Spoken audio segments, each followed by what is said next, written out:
Greetings from New York, Lara. Well, it's been over 50 years since Roman Holiday was first released in theaters, but it still remains a timeless classic even today.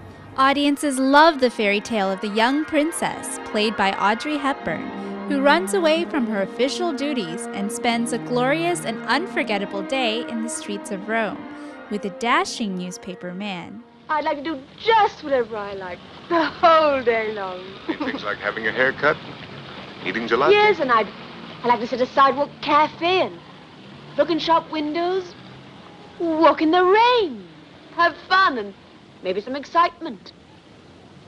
Doesn't seem much to you, does it? It's great. Tell you what, why don't we do all those things together? But don't you have to work? Work? Now. Today's going to be a holiday.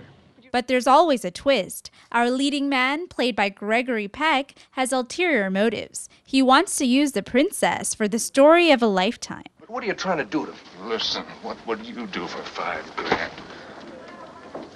$5 grand? Hey, look. She doesn't know who I am or what I do. Look, Irving, this is my story. I dug it up. I gotta protect Amy. She's really...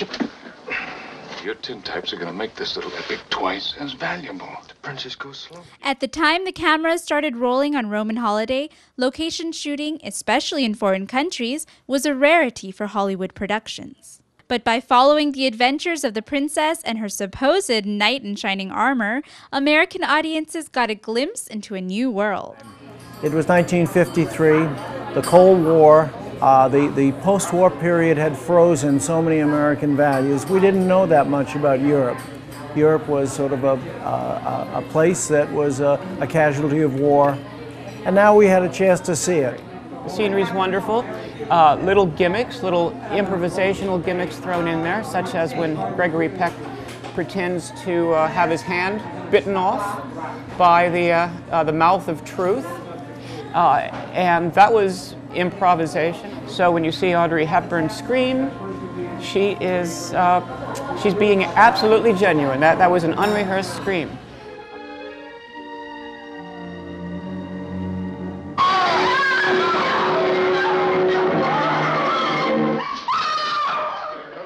My personal favorite scene was the sidewalk scene. You know, that was the first thing that the princess did on her day off. That is, of course, under the watchful eye of Gregory Peck's character, an ambitious reporter who looks to sell exclusive pictures of the princess, trying new things like getting her hair cut and riding a scooter. Your very first. Oh. No smoking in school. Hmm? Your first cigarette.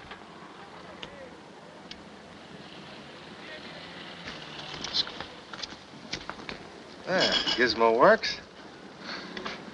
Well, what's the verdict? Okay? Nothing to it. That's right. Nothing to it.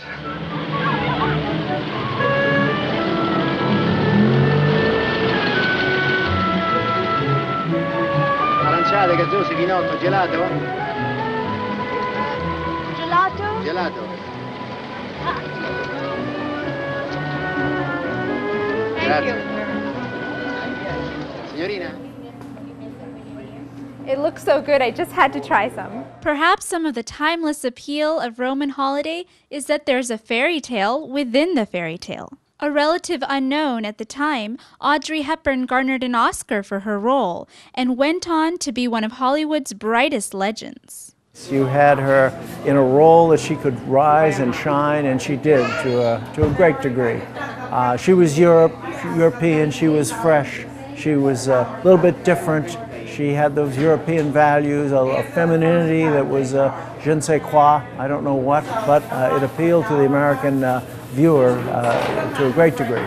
The romantic comedy went on to be the biggest hit of 1953 and won an astounding 10 Oscars, earning it an unforgettable spot in Hollywood history. Roman Holiday does everything a film should. It allows you to escape and think about skipping work to go on a holiday. Back to you in the studio, Lara. I think I'm going to finish this gelato.